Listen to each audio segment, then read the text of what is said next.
eto na yan, nagawa natin. Naabot na natin yung pangarap natin. When you say bayani or heroes, sila po yung mga tao na nagbibigay ng dangal sa ating bansa. No other day can be as perfect as today because we are all here to celebrate our generation's hero.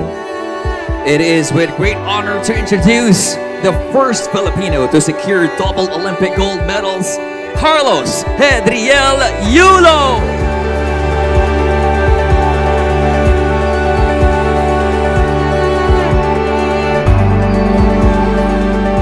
I think it's a great time to have this ceremonial turnover of a first home to Carlos this National Heroes Day because he is indeed a hero to all of us. Carlos, napatumbling kami sa saya. Here at Century Properties, we believe in the same values that Carlos has, which brought him to where he is right now. Sobrang thank you kasi di ka sumuko. Thank you, Nine. Pumupunta ka talaga araw-araw sa gym.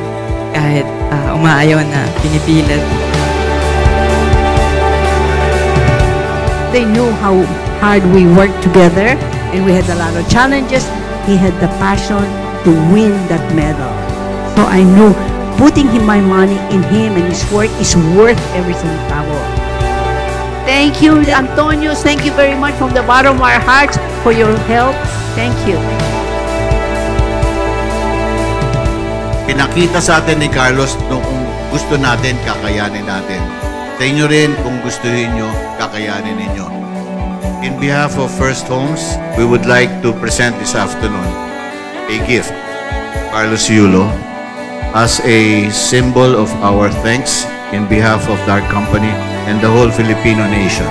We are proud to present him with a single attached home at First Editions Patulao. So thank you for your hard work, passion, and dedication, as well as for inspiring us. Thank you po. First, grabe sa gift na binigay niyo po sa akin. Alagaan, poprotektahan ko rin po. Sobrang overwhelmed po and grateful po talaga sa regalo niyo. Maraming salamat po. Thank you so much po.